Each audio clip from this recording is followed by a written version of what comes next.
And President of the Senate, Ahmed Lawan, has reacted to the onslaught upon his phone lines alongside that of Speaker Femi Gbajabiamila by Nigerians, demanding that they want the National Assembly to include electronic transmission of results in the controversial Electoral Amendment Bill.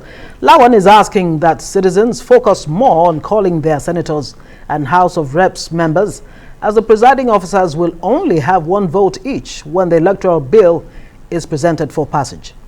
Take this opportunity to speak to something that is very current. The National Assembly is embarking on the amendment of the Electoral Act probably by next week or within the next 2 weeks. It is very important that those who feel very strongly about any amendment that they think should be effected in the Electoral Act should contact or talk to their members of the House of Representatives as well as distinguished senators. I want to state it categorically clear here that presiding officers are not the ones to determine what is carried or what is not. Well, to discuss tonight, Samson Itodo, Executive Director at Yiaga Africa. Yiaga Africa is a civil society organization committed to promotion of democratic governance, human rights, and civic engagement. Thank you for joining us. He joins us via Cisco WebEx, Itodo. Let's start this way. What's your sense, if you did listen or if you have heard, to what Senator Lawan, to his comment? I mean, the President of the Senate, do you think he's being economical with the truth, or that is indeed democracy playing out when he says, go talk to your representatives?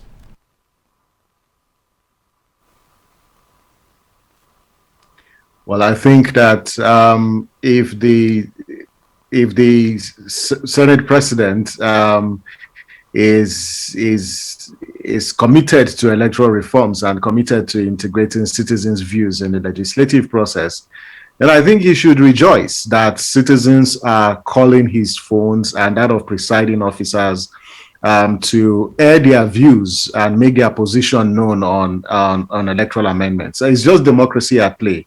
As presiding officers, yes, they have the power. That's why they are presiding officers. They determine the agenda, and we know that we know the impact and you know the power of presiding officers, both the power de jure and de facto, and so I agree that yes, citizens should reach out to their lawmakers, no doubt, because yes, they will all vote.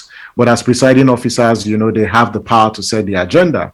Again, he's making this comment against the background of, you know, this suspicion in the public domain that the leadership of the National Assembly has tinkered with the draft bill that was submitted to the leadership by both committees of the National Assembly.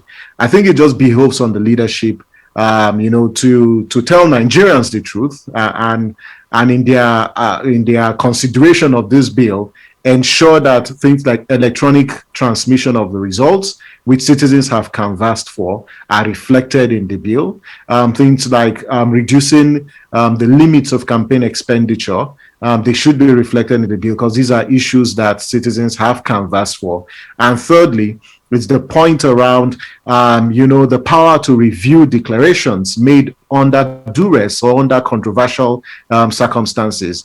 So I'm glad that they're feeling the heat. This is democracy at play, and we must commend the Nigerian people, you know, for this vigilance they have provided in this process.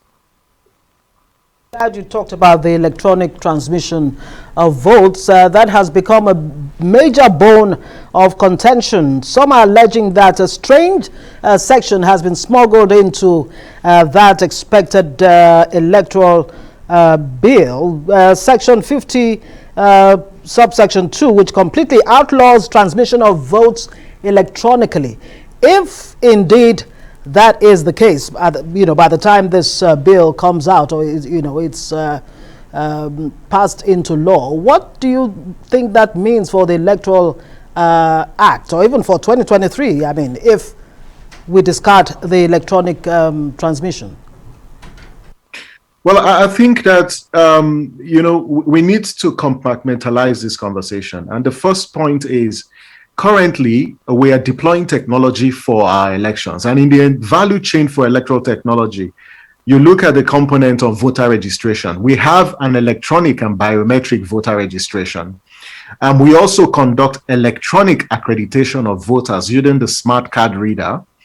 And thirdly, we have also, introduced electronic voting based on the provisions of the bill, giving INEC the discretion. So how come a critical component of this whole value chain of electronic electoral technology is being omitted by the National Assembly?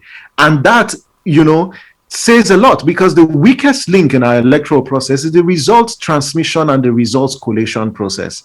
And so if the politicians, in their estimation, think that this particular proposed amendment would limit the chances of manipulating and circumventing elections, they will do everything to change the rules of the game. And that's exactly what they are doing, because this would roll back on the gains that have been achieved with the INEC results viewing portal that was deployed in Edo and Ondo elections.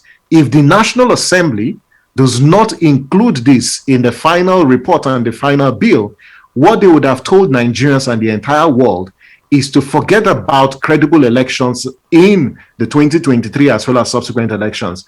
And I think that it will be undermining our democracy if this amendment process is concluded without electronic transmission. If indeed the National Assembly argues and pretends to be representatives of the people in the public hearings, in multiple memoranda submitted by citizens, they have canvassed for this, including INEC as an electoral commission, have proactively deployed electronic transmission. They did that in the 2011 elections. It was done in the 2015 elections, as well as the 2019 elections.